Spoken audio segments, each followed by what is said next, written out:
आज हम आय और रोजगार के प्रतिष्ठित सिद्धांत के बारे में पढ़ेंगे। आज हम इस सिद्धांत की मान्यताओं को समझने का प्रयास करेंगे। सबसे पहले आप लोग ये जान लें कि प्रतिष्ठित अर्थशास्त्री या क्लासिकल अर्थशास्त्री हम किसे कहते हैं या क्लासिकल विचारधारा किसे कहते हैं।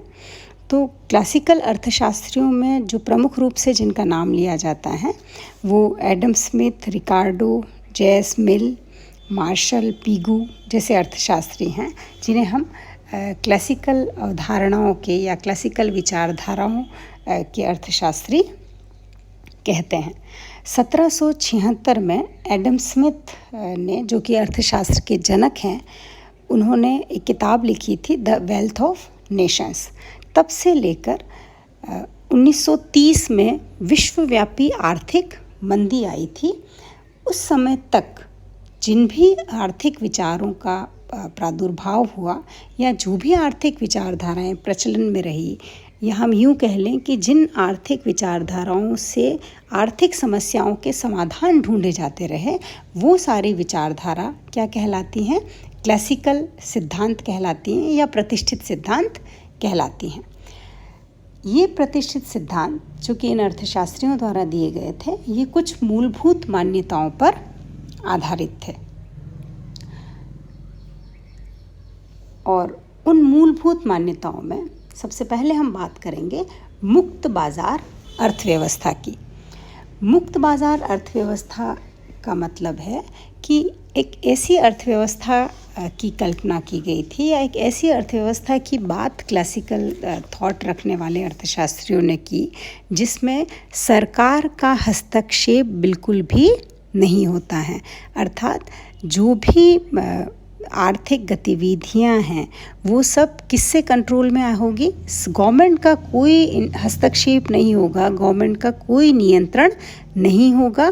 सभी जो संतुलन होंगे या सारी आर्थिक गतिविधियां होंगी वो किस आधार पर होंगी? बाजार के नियंत्रण में होगी या उनको बाजार शक्तियों से वो गवर्न होंगी। और बाजार शक्तियां क्या होती हैं?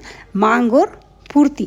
जो मार्केट फोर्सेस काम करते हैं वो किससे करते हैं? डिमांड और सप्लाई से ही सारा संतुलन स्थापित होता है बाज़ार में। तो जो सबसे पहली मान्यता है कि क्लासिकल थॉट रखने वाले जो अर्थशास्त्री हैं वो ये कहते हैं कि सरकार का हस्तक्षेप नहीं है अर्थव्यवस्था में। दूसरी जो महत्वपूर्ण बात है जो क्लासिकल थॉट्स में मानी जाती हैं, और वो है कि पूर्ण रोजगार एक सामान्य स्थिति है। जो क्लासिकल या प्रतिष्ठित थॉट के विचारधारक हैं वो ये कहते हैं कि जो बेरोजगारी है वो हमेशा विद्यमान नहीं रहती। और बेरोजगारी हमेशा विद्यमान नहीं रहती, इसका मतलब यह है कि बाजार शक्तियों से बेरोजगारी नियंत्रण में आ जाएगी। अल्पकाल में हो सकता है कुछ समय तक बेरोजगारी रहे, लेकिन दीर्घकाल में बेरोजगारी स्वतः ही समाप्त हो जाएगी, ऐसा क्लासिकल थॉट के अर्थशास्त्री मानते हैं।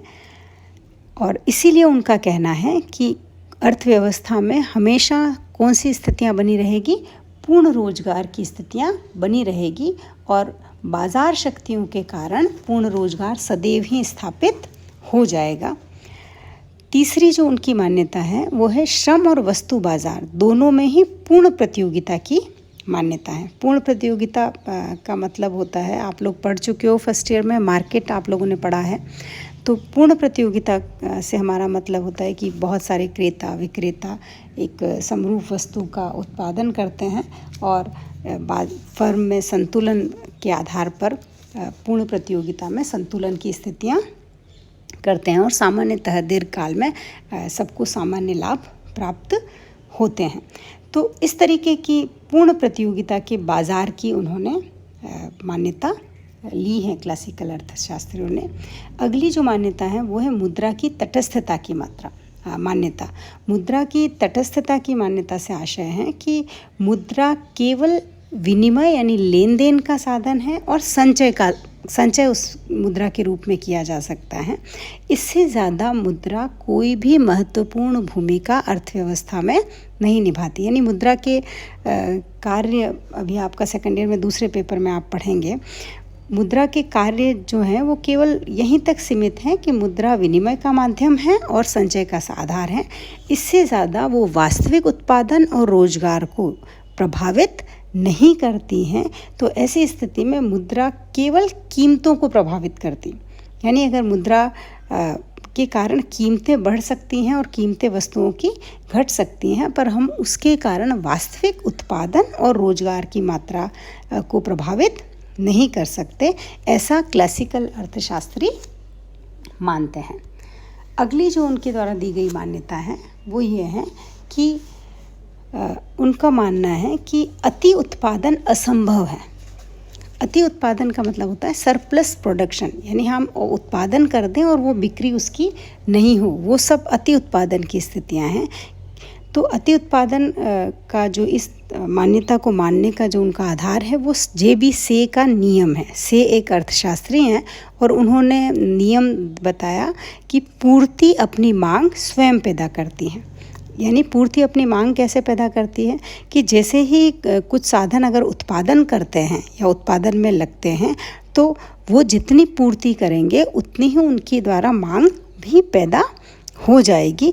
और ऐसी स्थिति में उत्पादन, जब भी उत्पादन में लगेंगे तो डेफिनेटली उनको जो आय प्राप्त होगी वो कहीं ना कहीं डिमांड के रूप में कन्वर्ट हो जाएगी और इस तरीके से जो भी पूर्ति की जाएगी उस सब की बाज़ार में मांग कर ली जाती हैं। और ऐसी स्थिति में पूर्ति और मांग में समानता बनी रहने के कारण कभी भी अति उत्पादन जैसी स्थितियां किसी भी अर्थव्यवस्था में नहीं आएगी। तो ऐसे में जो क्लासिकल थॉट के अर्थशास्त्री थे वो ये मानकर चलते थे कि अति उत्पादन संभव नहीं है।